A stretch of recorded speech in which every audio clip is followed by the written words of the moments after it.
Assalamualaikum warahmatullahi wabarakatuh.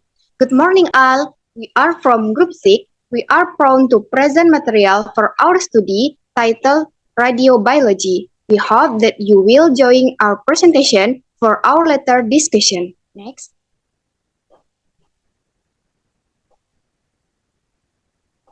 Sebelumnya, perkenalkan kelompok 6 yaitu saya sendiri, Sri Putri Anggreni sebagai moderator, dan rekan-rekan saya yaitu Aulia Nurfadila, Aditya Nugraha, dan Muharnisa Sandika.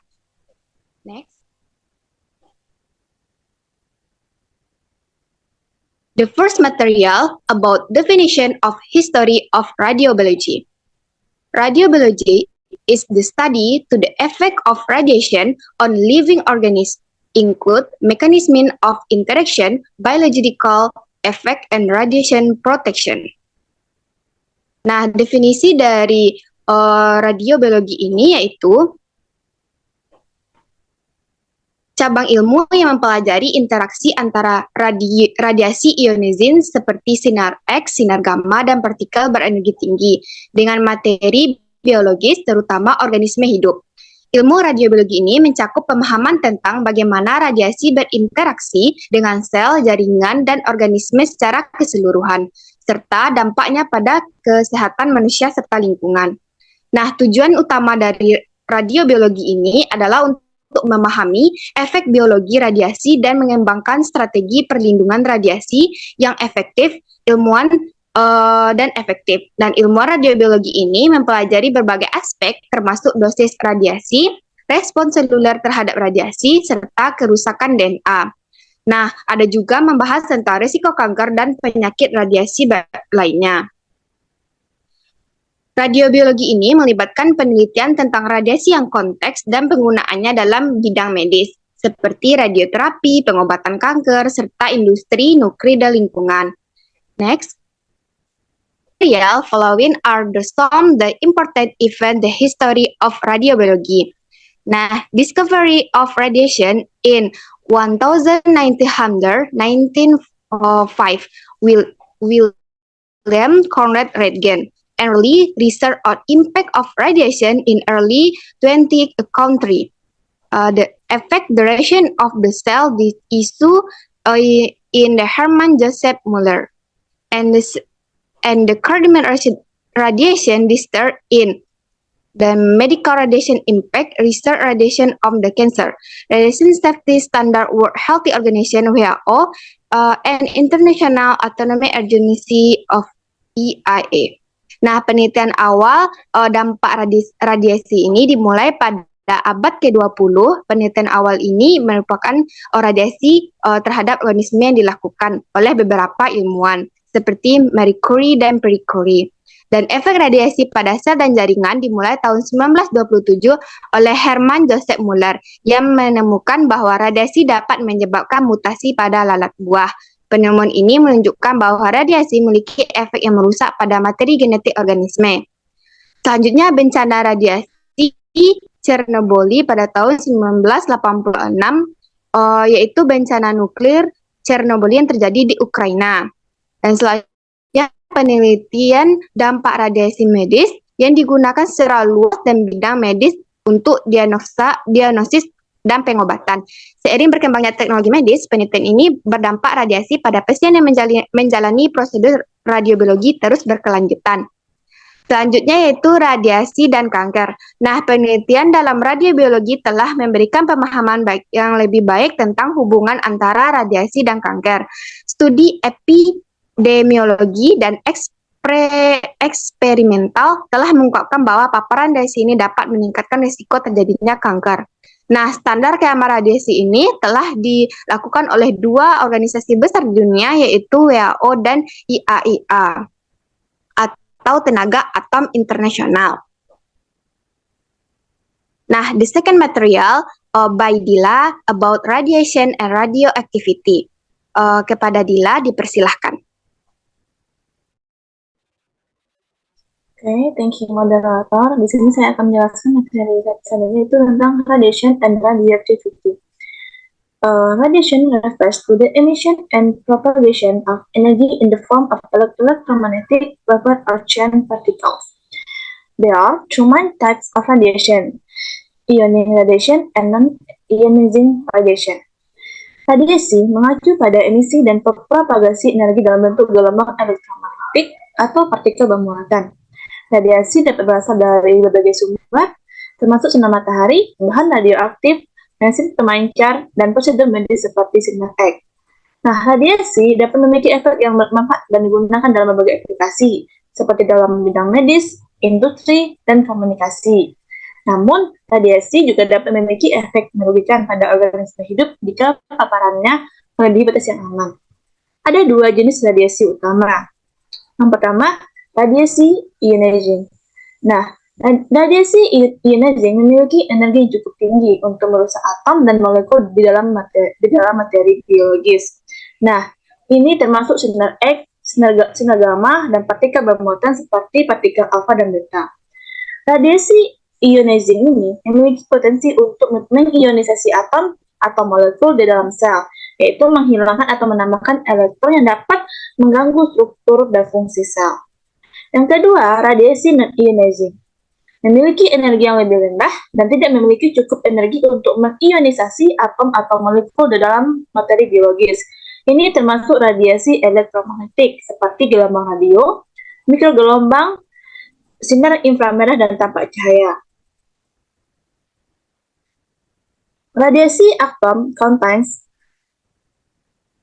atom radioaktif mengandung energi yang mengalir secara spontan sebagai partikel subatomik energi atau gelombang elektromagnetik. Emisi ini disebut dengan sebagai radiasi. Next, Adit. Oke. Berikut beberapa sumber radiasi yang di sekitar manusia. Yang pertama yaitu radiasi kosmik. Sumber radiasi yang pertama adalah radiasi kosmik yang berasal dari sebuah bintang.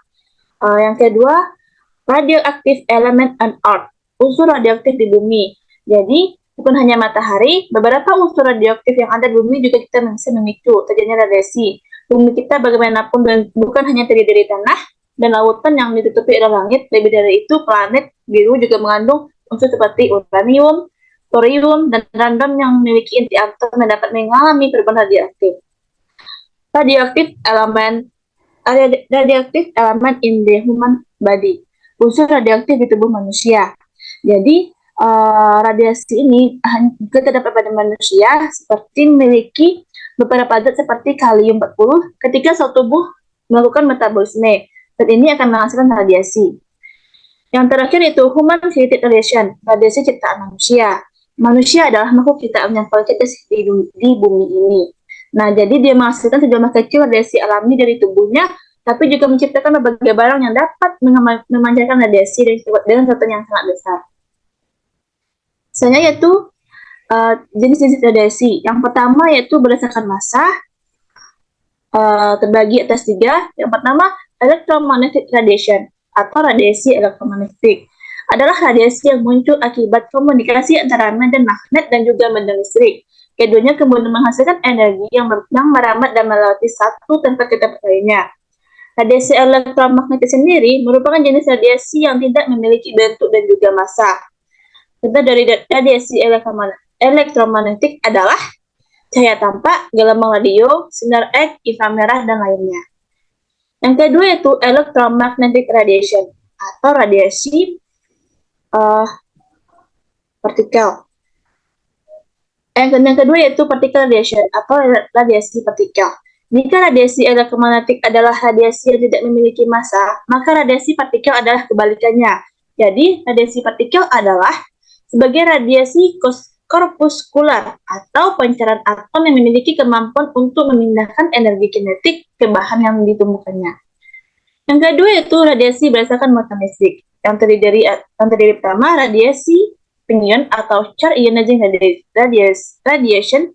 Yang kedua yaitu non-ionizing radiation atau radiasi non-pengionan. Nah, radiasi pengion adalah radiasi yang dapat memunculkan partikel listrik berupa ion. Biasanya hal ini terjadi pada ketika radiasi menabrak sesuatu. Yang kedua yaitu radiasi non-pengion. Terjadi pada yang satu ini tidak akan memunculkan partikel listrik berupa ion ketika radiasi itu menabrak sesuatu. Yang ketiga yaitu radiasi berdasarkan asalnya. Terdiri yaitu radiasi alam atau natural radiation. Nah, dari namanya kita tahu bahwa bisa menebak radiasi ini adalah muncul sendiri akibat proses alamiah. Misalnya berasal dari sinar kosmos maupun sinar gamma. Yang kedua, artificial radiation atau radiasi buatan. Radiasi yang muncul sebagai akibat dari kegiatan aktivitas manusia seperti senjata maupun pembangkit listrik tenaga nuklir. Next yaitu radiation hazard vacuum atau bahaya radiasi bagi manusia. Terdiri atas dari 5. Yang pertama, bahaya radiasi tingkat 1 atau grade 1 radiation hazard. Radiasi tingkat 1 adalah radiasi yang memiliki paparan rendah dan biasanya merupakan jenis radiasi yang memang berasal dari alam. Misalnya seperti udara, bahan alami, bahkan radiasi yang berasal dari tubuh manusia itu sendiri. Next yaitu grade 2 radiation hazard, bahaya radiasi tingkat 2. Lebih besar dari tingkat radiasi 1. Namun seperti radiasi sebelumnya, radiasi tingkat 2 biasanya tidak berbahaya bagi tubuh manusia karena berasal dari alam dan bukan dari penemuan-penemuan yang diciptakan oleh manusia.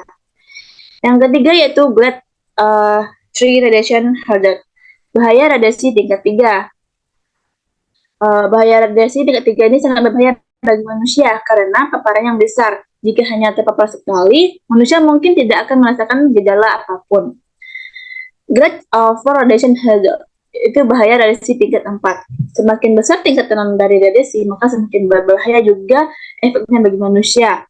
Bahaya radiasi tingkat 4 jauh berbeda dengan tingkat sebelumnya. Radiasi tingkat 4 bisa membuat orang sehat menjadi sakit hanya dengan sekali paparan saja.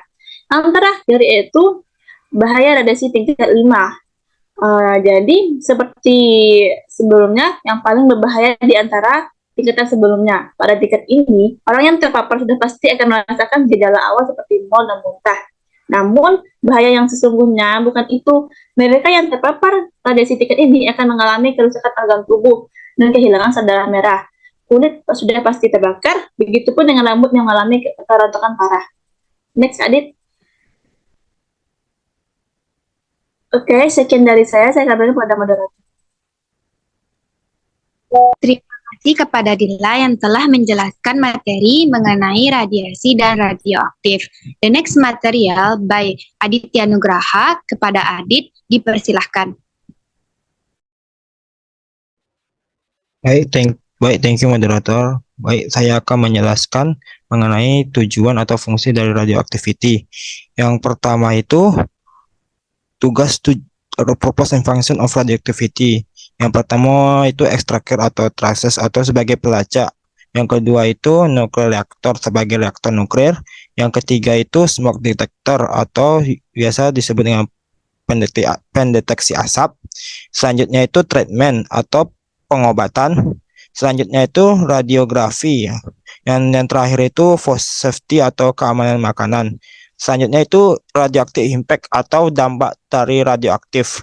Adapun dampak dari radioaktif ini sangatlah besar, yang mana itu bisa berdampak bagi tubuh manusia maupun lingkungan sekitar. Adapun dampak-dampaknya itu seperti yang pertama yaitu kerusakan sel dan jaringan pada makhluk hidup. Yang kedua, efek kesehatan akut, yang mana yang tadi disebutkan teman saya tadi yaitu kerusakan jaringan pada kulit maupun yang lainnya. Selanjutnya itu efek kesehatan jangka panjang.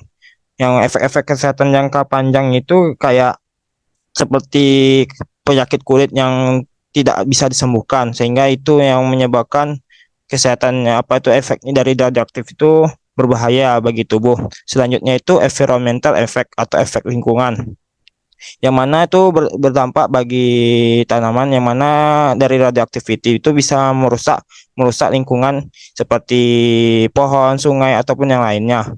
Dan terakhir itu physiological and social effects atau efek psikologis dan sosial, yang mana itu akan berdampak bagi sosial maupun ekonomi bagi masyarakat.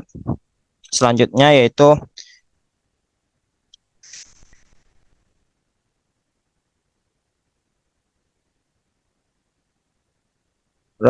radiation effect on living things. In the following, we convey what effect radioactivity pollution can have on living things: disease, soil infertility, cell destruction, burns, genetic mutation, effect on wildlife. Maksudnya yaitu dari kami berikut ini kami sampaikan apa-apa saja sih dampak negatif dari radioaktif yang bisa terjadi pada makhluk hidup. Yang pertama itu penyakit. Dampak polusi radioaktif yang pertama itu yaitu dapat disebabkan penyakit. Kanker adalah penyakit terkait radiasi yang paling dominan. Penyakit ini telah berkembang selama bertahun-tahun dan menimbulkan risiko besar dalam kesehatan global. Penyakit lainnya juga termasuk leukemia, anemia, pendarahan, pengurangan rentang hidup yang mengarah ke penuaan dini dan kematian dini serta komplikasi kardiovaskular. Selanjutnya itu soil infertility atau maksudnya itu infertilitas tanah. Dampak polusi radioaktif yang kedua itu infertilitas tanah. Zat radioaktif yang ada dalam tanah beraksi bersama dengan berbagai nutrisi yang mengarah pada penghancuran nutrisi tersebut, sehingga membuat tanah menjadi tidak subur dan sangat beracun. Selanjutnya itu cell destruction atau penghancuran sel. Dampak polusi radioaktif yang ketiga yaitu terjadinya penghancuran sel. Polusi radioaktif memiliki efek yang beragam seperti perubahan sel. Tubuh organisme hidup cukup unik karena di dalamnya ada jutaan sel di dalam tubuh, di mana masing-masing itu memiliki tujuan sendiri. Radiasi ini mendistorsi sel-sel yang ada, menyebabkan kerusakan permanen pada berbagai organ. Selanjutnya burns atau luka bakar. Dampak polusi radioaktif yang keempat adalah munculnya luka bakar. Radiasi tidak mudah untuk dirasakan, tetapi mudah untuk disadari bahwa kita telah terpengaruh olehnya. Kehadiran langsung dari luka bakar, lesi merah, dan luka adalah bukti. Lebih buruk lagi, ini dapat menyebabkan kanker kulit. Selanjutnya itu genetic mutation atau mutasi genetik. Dampak polusi radioaktif yang kelima adalah mutasi genetik. Radiasi ini memiliki efek buruk dalam hal genetika. Ini menyebabkan kerusakan pada untaian DNA yang mengarah pada pemutusan genetik dari waktu ke waktu. Tingkat mutasi genetik yang menyebabkan perubahan komposisi DNA bervariasi tergantung pada tingkat radiasi yang terpapar dan jenis paparan. Selanjutnya itu efek on wildlife atau efek pada satwa liar. Dampak polusi radioaktif yang berikutnya itu terjadi pada satwa liar. Organisme tingkat tinggi lebih terpengaruh daripada serangga dan lalat. Herbivora seperti sapi ketika merumput di tanah yang terkontaminasi CE13 dan I131 yang terdeposit terakumulasi pada jaringan hewan dalam jumlah besar. Radionukleida ini memasuki siklus metabolisme dan mempengaruhi DNA mereka. Pada akhirnya, hewan bermutasi dengan risiko masalah kesehatan yang lebih tinggi hanya dengan sejumlah kecil radionukleida. Dan dari saya mengenai dampak buruk dari radioaktif, mungkin saya kembalikan kepada moderator. Baik, thank you to Aditya Nugraha. The next material by Muharnisa Sandika. Kepada Muharnisa dipersilahkan. Oke, thank you moderator atas kesempatannya. Oke, the next material, fossil egg calculation mechanism with the radiation concept. Fossil discoveries are basically useful for research materials. Therefore, paleontologists will look for information in such a way about the fossil they find. The act of fossil is one of the most important thing to know. Since the late 1940-an, paleontologists have been looking for the act of a fossil using the C14 method. According to FutureLearn, the C14 method is a radiometric dating method that uses the Deci rate of a radioactive isotope to determine the date of an object. Next.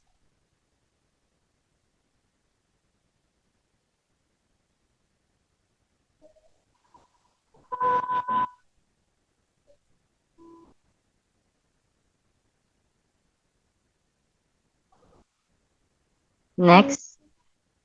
Nah, materi ini terkait mekanisme perhitungan usia fosil dengan konsep radiasi. Penemuan fosil pada dasarnya berguna untuk bahan penelitian. Oleh karena itu, para paleontolog akan mencari informasi sedemikian rupa mengenai fosil yang mereka temukan. Umur fosil menjadi salah satu yang sangat penting untuk diketahui.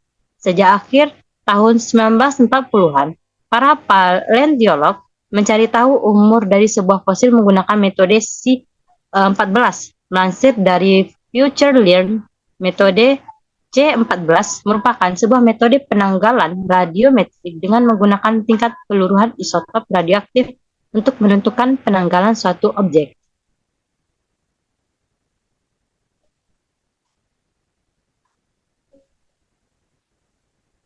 Okay, the next material radiation benefit in medicine.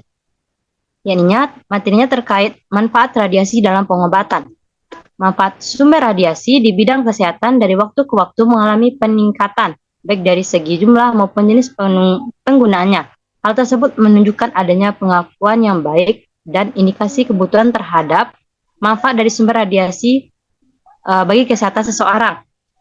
Nah, secara garis besar, pemanfaatan sumber radiasi di bidang kesehatan dibagi menjadi beberapa bagian seperti radiologi diagnostik, radiologi intervensional, radioterapi, dan kedokteran nuklir.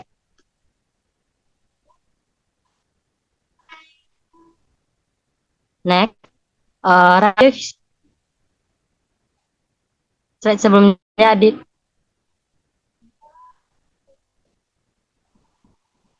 selanjutnya radioactive use in the medical field. Nah, ini terkait pemanfaatan radioaktif dalam kesehatan. Nah, manfaat dari radiasi dan radioaktif dalam kesehatan mungkin bisa dikatakan hampir sama dalam pemanfaatan kedokteran. Penggunaan radioaktif untuk kesehatan sudah sangat banyak dan sudah beberapa juta orang di dunia yang terselamatkan karena pemanfaatan radioaktif ini. Sebagai contoh, sinar X untuk menghancurkan tumor atau untuk foto tulang. Salah satu contoh penerapannya sepertinya sterilisasi radiasi. Radiasi dalam dosis tertentu dapat mematikan mikroorganisme sehingga dapat digunakan untuk sterilisasi alat-alat dalam kedokteran. Yang kedua, seperti terapi tumor atau kanker. Berbagai jenis tumor atau kanker dapat diterapi dengan radiasi. Sebenarnya, baik sel normal maupun sel kanker dapat dirusak oleh radiasi. Tetapi, sel kanker atau tumor ternyata lebih sensitif atau lebih mudah rusak. Oleh karena itu, sel kanker dan tumor dapat dimatikan dengan mengarahkan radiasi secara tepat pada sel kanker tersebut. Yang ketiga, ada penentuan kerapatan tulang dengan bone densitometer. Pengukuran kerapatan tulang dilakukan dengan cara menyinari tulang dengan radiasi gamma atau sinar X. Berdasarkan banyaknya radiasi gamma atau sinar X yang diserap oleh tulang diperiksa, maka dapat ditentukan konsentrasi mineral kalsium dalam tulang. Perhitungan dilakukan oleh komputer yang dipasang pada alat bone densitometer tersebut. Teknik ini bermanfaat untuk membantu mendiagnosis kekeroposan tulang atau osteoporosis yang sering menyerang wanita pada usia menopause. Next. Biological while studying dynamic balance, studying the S direction, and the last study the direction mechanism of photosynthesis.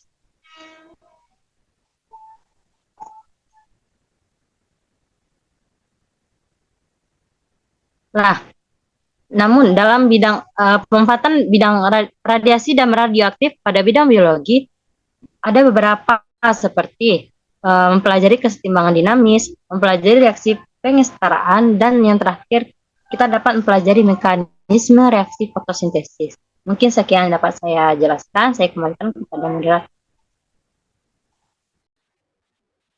Terima kasih atas penjelasannya kepada Muharnisa. Sekian presentasi dari kelompok kami. Sorry for mistake. Akhir kata, wassalamualaikum warahmatullahi wabarakatuh.